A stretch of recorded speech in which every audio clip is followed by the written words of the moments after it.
আসসালামু আলাইকুম dear viewers, English language hub BD থেকে সবাইকে স্বাগত জানাচ্ছি আমার আজকের ভিডিও লেকচারে। আমার আজকের ভিডিও লেকচারটি হচ্ছে টপিক ওয়াইজ মডেল টেস্ট 3। আমি বিভিন্ন চাকরির পরীক্ষার প্রশ্নপত্র হতে বাছাই করে 20টি কারেক্ট ফর্ম অফ ভার্বের প্রশ্ন ব্যাখ্যা সহ সমাধান করেছি। এগুলো আমি পাশাপাশি রুলসগুলো উল্লেখ করে দিয়েছি, কারণ অনেকেই বলেন যে রুলসগুলো পাশাপাশি উল্লেখ করে দিলে ভালো হয়, তাই আমি দিয়েছি। ভিডিওটি যদি শেষ পর্যন্ত দেখেন আশা করি উপকৃত হবেন ইনশাল্লাহ। ভিউয়ার্স, আমার দুটি ফেসবুক পেজ এবং ইউটিউব চ্যানেল লিঙ্ক দেওয়া আছে। পেজ দুটিতে লাইক দিন এবং চ্যানেলটি সাবস্ক্রাইব করুন, আর নিয়মিত আপডেট পেতে বেল আইকনে ক্লিক করে রাখুন।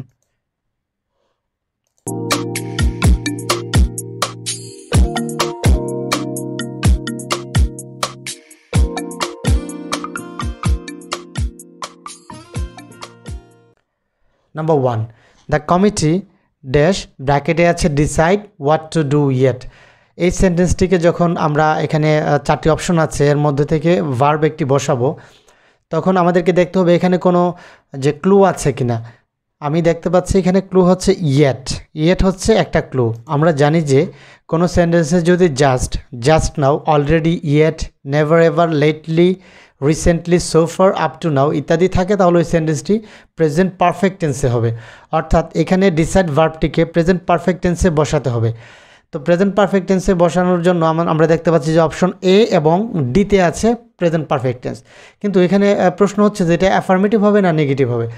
তো আরেকটা ব্যাপার হচ্ছে এখানে ইয়েট যেহেতু একটা নেগেটিভ ওয়ার্ড, সুতরাং সেন্স অনুসারে এখানে এই সেন্টেন্সটিকে ভার্বটিকে নেগেটিভ করে বসাতে হবে। অর্থাৎ সাবজেক্ট প্লাস হ্যাভ অথবা হ্যাজ এবং তারপর নট বসবে ভার্বের past participle form. Option D হচ্ছে এখানে correct. The committee has not decided what to do yet. Number 2, buying clothes ব্র্যাকেটে আছে be often a very time consuming practice. তো এখানে আমাদেরকে ভার্ব বসাতে হবে। প্রথমত সেন্টেন্সটিতে আমাদেরকে খুঁজে দেখতে হবে যে কোনো ক্লু আছে কিনা। এখানে ক্লু হচ্ছে অফেন। আমরা জানি যে অফেন, রেগুলারলি, অকেশনালি, সামটাইমস এগুলো যদি থাকে ওই সেন্টেন্সটি প্রেজেন্ট ইনডিফিনিট টেন্সে করতে হবে। তো প্রেজেন্ট ইনডিফিনিট টেন্স হচ্ছে সাবজেক্ট প্লাস ভার্বের প্রেজেন্ট ফর্ম। আমরা দেখতে পাচ্ছি অপশন এ এবং সিতে ভার্বের প্রেজেন্ট ফর্ম দেওয়া আছে, অর্থাৎ বি এর প্রেজেন্ট ফর্ম আর এবং ইজ দেওয়া আছে। এখন এখানে প্রশ্ন হচ্ছে যে কোনটি হবে। তো আমরা দেখতে পাচ্ছি যেখানে সাবজেক্ট হচ্ছে বেসিক্যালি বাইং। বাই হচ্ছে একটা ভার্ব, তার সাথে আইএনজি যুক্ত হয়েছে, অর্থাৎ এখানে জিরান্ট হিসেবে ব্যবহৃত হয়েছে। তো আমরা জানি যে infinitive, gerund, verbal noun, clause ইত্যাদি সেন্টেন্সের সাবজেক্ট হলে এগুলোকে সিঙ্গুলার ধরা হয়, তাই এদের পরে ভার্বও সিঙ্গুলার হবে।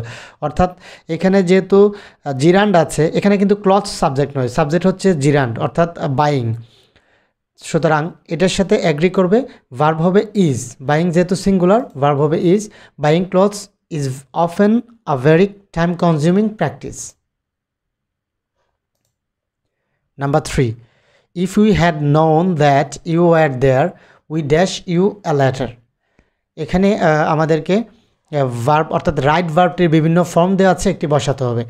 তো এটা প্রথম যে ক্লু এখানে আছে যে সেটা হচ্ছে যে এটা ইফ ক্লজ অর্থাৎ ইফ যুক্ত সেন্টেন্স।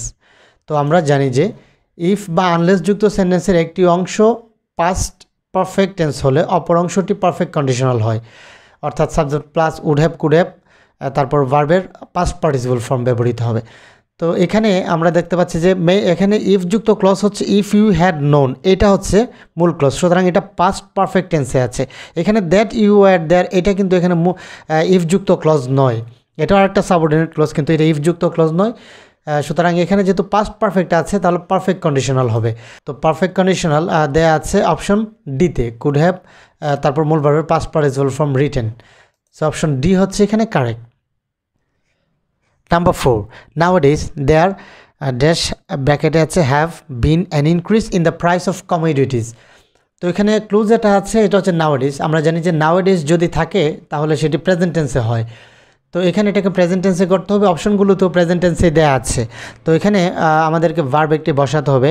এখন আমরা যদি আর হ্যাভিং বসাই তাহলে এটা কেমন হয়, আর হ্যাভিং আবার বিন আছে, সুতরাং এটা এখানে হবে না, অপশন ডি এখানে বাদ। তো এখন বাকিগুলোর মধ্যে কোনটি হবে। আমরা জানি যে দেয়ার যুক্ত সেন্টেন্সে অর্থাৎ সেন্টেন্স যদি দেয়ার দ্বারা শুরু হয়, ইন্ট্রোডাক্টরি দেয়ার বলে এটাকে, দেয়ার দ্বারা শুরু হলে দেয়ারের পরে ভার্ব থাকে এবং তারপরে সাবজেক্ট থাকে, অর্থাৎ এখানে সাবজেক্ট হচ্ছে an increase in the price of commodities. তো এক্ষেত্রে সেই সাবজেক্ট অনুসারে ভার্বটি বসবে। An increase in the commodities হচ্ছে সাবজেক্ট, আর হেডওয়ার্ড হচ্ছে অ্যান ইনক্রিজ, কারণ in the price of commodities হচ্ছে এই অংশটা হচ্ছে ফ্রেজাল, অর্থাৎ ফ্রেজ দেওয়া আছে, এগুলো হচ্ছে প্রিপোজিশনাল ফ্রেজ। তো প্রিপোজিশনাল ফ্রেজ আমরা জানি যে সাবজেক্ট হতে পারে না, সাবজেক্ট হচ্ছে অ্যান ইনক্রিজ। এটা যেহেতু সিঙ্গুলার, সুতরাং এখানে ভার্বটি সিঙ্গুলার হিসেবে ব্যবহৃত হবে, অর্থাৎ দেয়ার হ্যাজ ব্যবহৃত হবে, there has been an increase in the price of commodities. Option B হচ্ছে এখানে correct. Number 5, law and order, ব্র্যাকেটে আছে বি ইম্পর্টেন্ট, এখানে ভার্ব একটি বসাতে হবে। তো এখানে ল অ্যান্ড অর্ডার অর্থাৎ অ্যান্ড দ্বারা দুটো অংশ ল এবং অর্ডার যুক্ত আছে।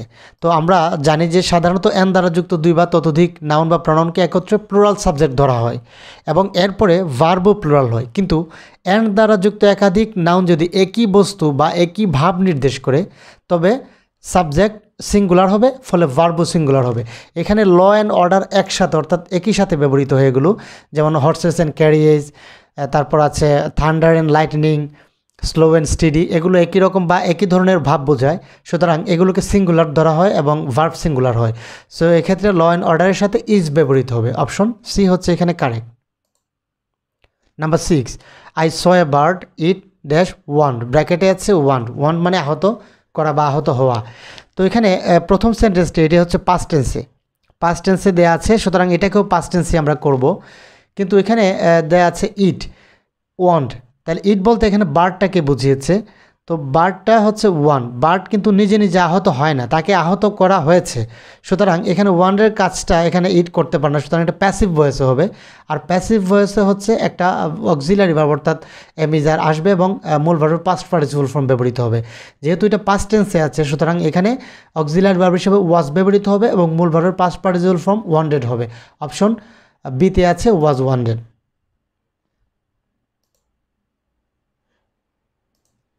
Number 7, the ignorant dash the value of education, এটা খুবই গুরুত্বপূর্ণ একটি সেন্টেন্স, এটা আমাদেরকে একটু মনোযোগ সহকারে দেখতে হবে। এখানে ভার্ব বসাতে হবে। প্রথমত অপশন ডিতে আছে ডাজ নট নো হাউ, এই অপশনটা এখানে হবে না, কারণ কোনো একটা পদ্ধতি যদি হয় সেক্ষেত্রে আমরা যেমন সাঁতার শিখতে গেলে how to know swim, how to know writing, এগুলো হলে সেটি হবে ডাজ নট নো হাউ ব্যবহৃত হবে। তো এখানে যেহেতু এটা হবে না, অপশন ডি বাদ, এ বি এবং সি থেকে একটি হবে। তো প্রথম যে ক্লুটা এখানে আছে সেটা হচ্ছে ইগনোরেন্ট হচ্ছে একটি অ্যাডজেক্টিভ। তো আমরা জানি যে অ্যাডজেক্টিভের পূর্বে দি বসলে সেটি প্লুরাল নাউন বোঝায়, তখন সাবজেক্ট প্লুরাল হলে ভার্বও প্লুরাল হয়। অর্থাৎ ইগনোরেন্ট যেহেতু একটা অ্যাডজেক্টিভ, তার পূর্বে দি ব্যবহৃত হয়েছে, সুতরাং এই সাবজেক্টটি হচ্ছে এখানে প্লুরাল। দ্য ইগনোরেন্ট মানে হচ্ছে অজ্ঞরা। তো এখানে যেহেতু প্লুরাল, তাহলে ভার্বের সাথে এস বাই ইয়েস হবে না, সিঙ্গুলার হলে ভার্বের সাথে এস বাই ইয়েস হয়, সুতরাং এখানে ব্যবহৃত হবে ডু।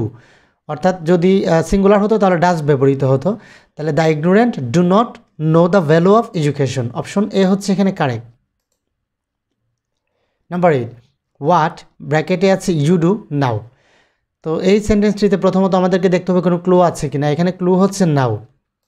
আমরা জানি যে কোনো সেন্টেন্সে যদি at present, now, at this time, at this moment, day by day ইত্যাদি থাকে, তাহলে ওই সেন্টেন্সটি সাধারণত প্রেজেন্ট কন্টিনিউয়াস টেন্সে হয়। অর্থাৎ নাও থাকায় এটাকে প্রেজেন্ট কন্টিনিউয়াস টেন্সে করতে হবে। আমরা জানি কন্টিনিউয়াস টেন্সের স্ট্রাকচার হচ্ছে সাবজেক্ট প্লাস এম অথবা ইজ অথবা আর এবং ভার্বের সাথে আইএনজি।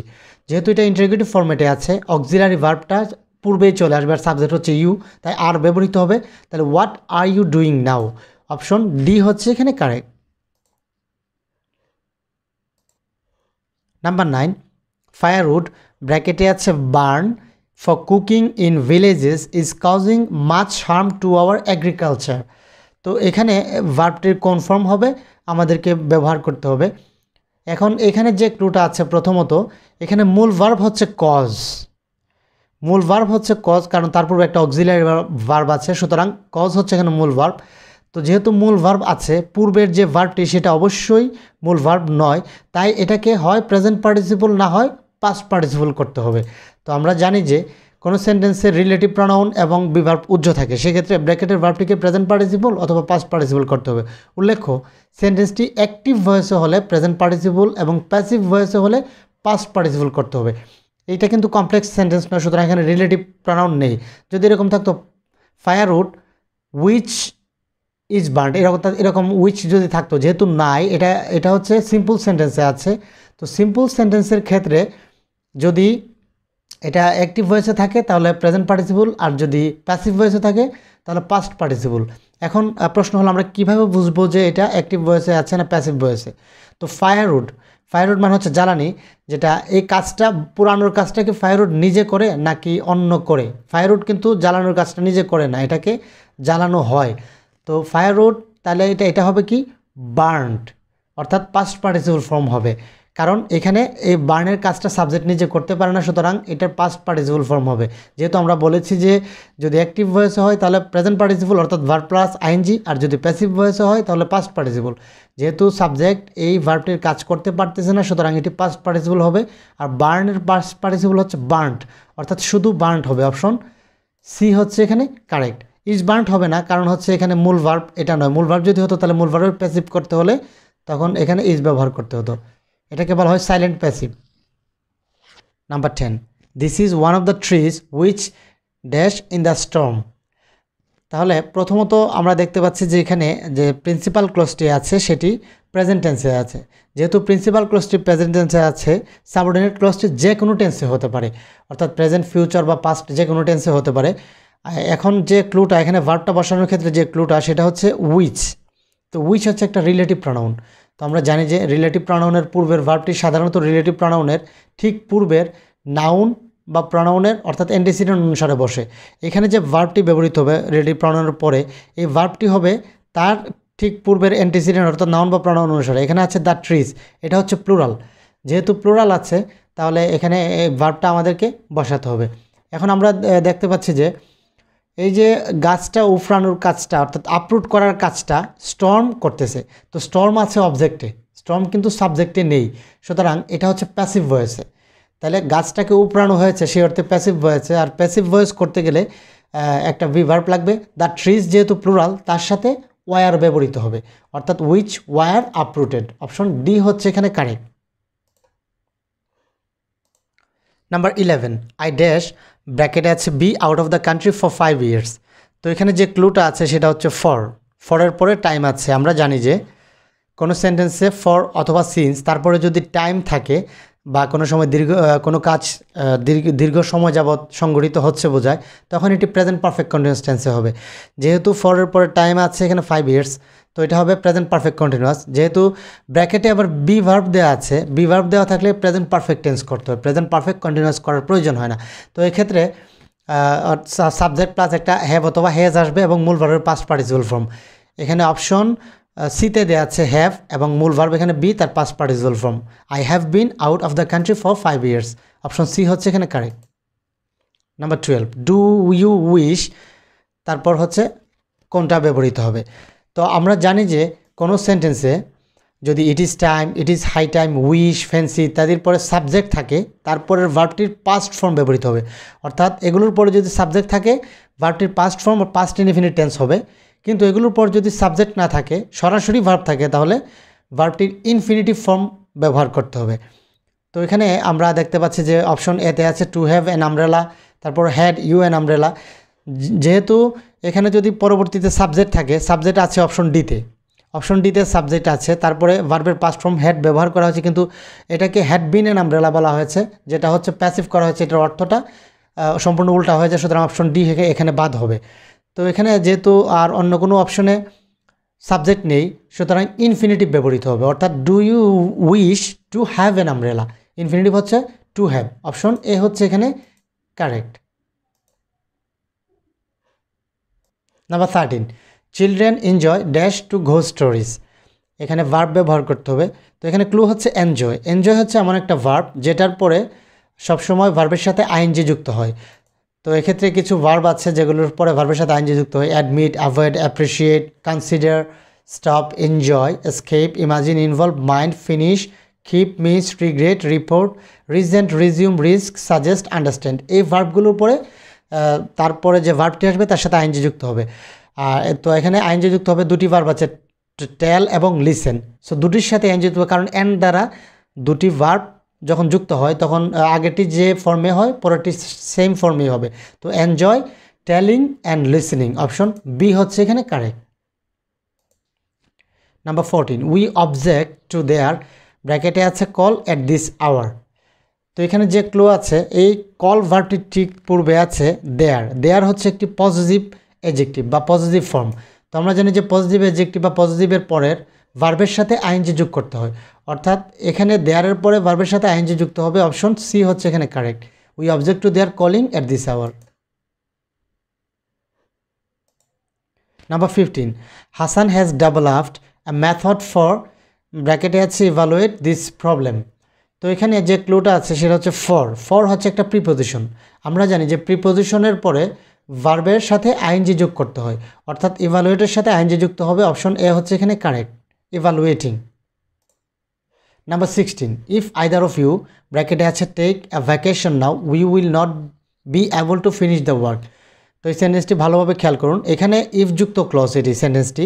তো পরবর্তী অংশটি আছে ফিউচার ইনডিফিনিট, উইল তারপর মূল ভার্বের বেস ফর্ম। ফিউচার ইনডিফিনিট আছে, আমরা জানি যে ইফ যুক্ত ক্লজের একটি অংশ যদি প্রেজেন্ট ইনডিফিনিট হয় তাহলে অপর অংশটি ফিউচার ইনডিফিনিট হয়, অর্থাৎ এই ক্লজটিকে প্রেজেন্ট ইনডিফিনিট টেন্সে করতে হবে।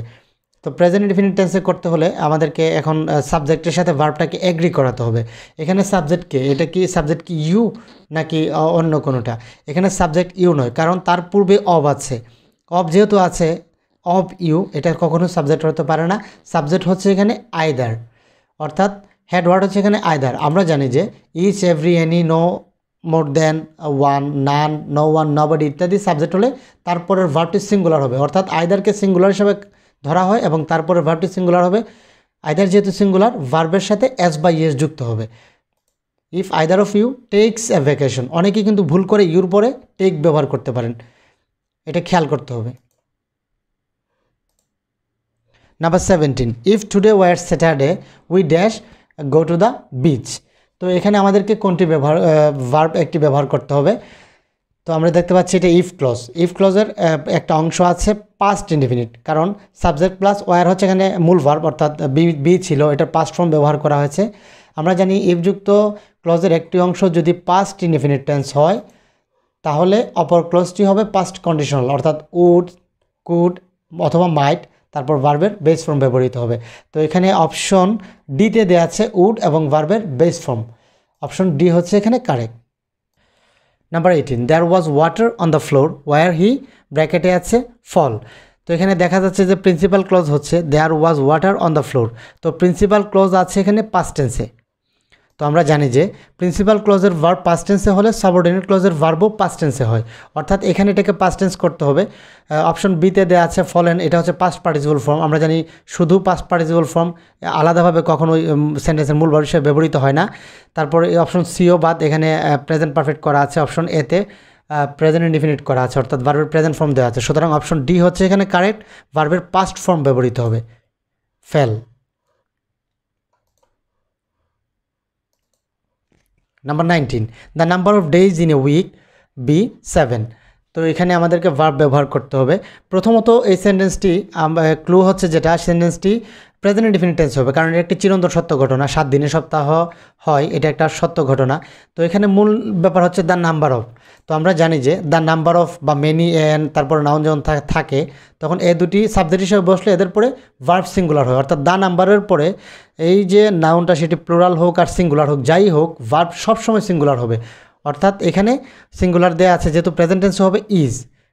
অপশন এ হচ্ছে এখানে কারেক্ট।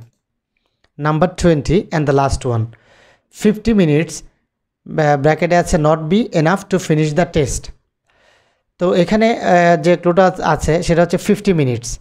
তো 50 মিনিটস এটা হচ্ছে একটা সময়। তো একক দূরত্ব, পরিমাণ, সময়, ওজন, বয়স, অর্থ ইত্যাদি প্লুরাল হলেও এদের পরে ভার্বটি সাধারণত সিঙ্গুলার হয়, অর্থাৎ 50 minutes is not enough to finish the test.